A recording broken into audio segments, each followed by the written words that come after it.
Yeah, dude. All right. So, here's the thing. I actually enjoyed this movie because it was not a... It's not like your normal horror movies where there's a lot of gore and everything like that. There wasn't any of that, which is what I'm fine with. There was a lot of jumps and thriller type aspects of it. And I like that. And it very much was, you know, just like a sci-fi version of the Julia Roberts movie, Sleeping with the Enemy. If any of you remember that movie. Where that's kind of what came into my mind when I saw the movie. While I was watching it, I was like, "Oh, this is kind of like that, where a powerful man wants to control his wife," and that's what this is basically. It's a sci-fi version of that. I like the aspect that they didn't go so over the top with the special effects and the invisibility and making it. I mean, it wasn't the forefront of it. It really was more about the thriller aspects of it and making sure that it was that kind of a story, like they were saying, like I was saying before, like the Sleeping with the Enemy, where she was more paranoid and whatnot. Like the scene where it was in public, that scene really got to me. I was just like, whoa. That was the other thing of making her look more and more crazy. It was a little bit like Sarah Connor in the original Terminator, or Terminator 2. It was like Sarah Connor in Terminator 2. Well, no one was going to believe her that there was this other thing that was out there that was, you know, beyond normal, like the Terminator. But here it was the guy that was invisible. Like, no one was going to believe that, and I just thought, you know, a lot of those action scenes about the invisibility, they were in the trailer. They really were. And so that was another thing that I was kind of worried about. I was like, oh man, did they just pretty much show the whole movie? Because that's kind of what I felt, that they showed the whole movie. I felt that they showed the whole movie in the trailer. That's what it seemed like. In some ways they did.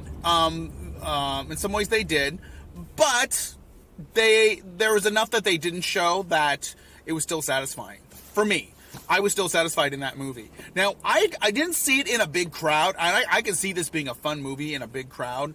So if definitely I went in the afternoon. Not a whole lot of people that was in the audience.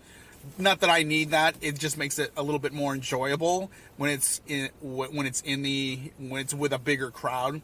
So I can understand how it did really, really good over the weekend. There was probably a lot of word of mouth on Friday night, and people said, "Oh, you got to go see that movie. It was really, really scary and was really, really good," which is why I did really well on Saturday and Sunday. So I can see this doing good. This movie doing well this coming weekend. I mean, it's got there is another movie that's coming out, but it's I don't believe I think it's the Ben Affleck movie, and but that's just more sports oriented, so it's not, you know, there's I don't know if a lot of women are going to want to go see that movie,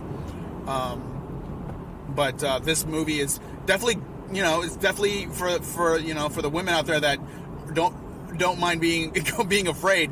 The ticket taker girl that was taking my ticket, when I told her what movie I was going to go see, she was like, "Ooh, that one's good. It was really scary. I had to run out of there real quick." I think she was just going out there counting heads or just checking the exits in there, and it was a little too scary for her, so she had to get out real quick because it was scary. And I could totally see that being, you know, if that's not your cup of tea, not wanting to be scared or anything like that.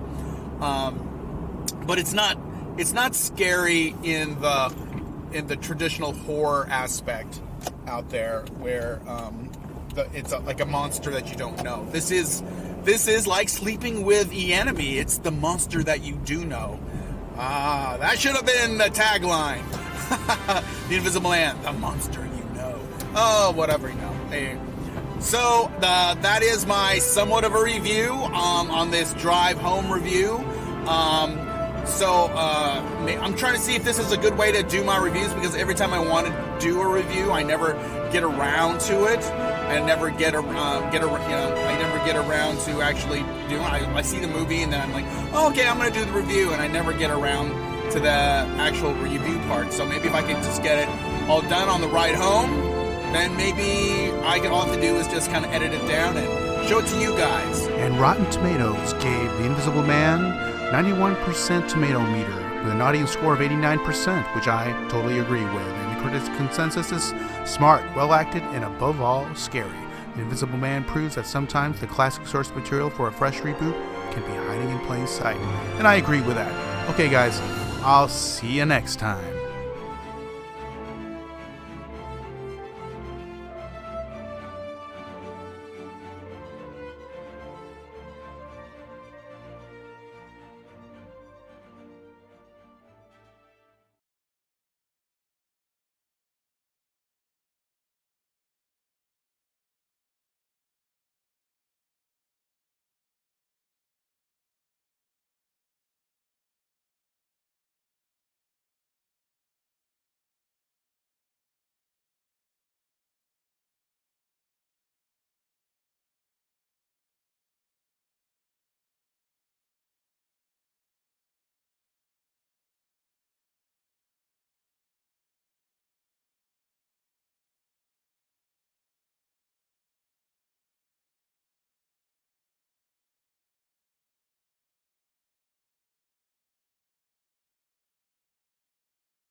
Please like, share, and subscribe.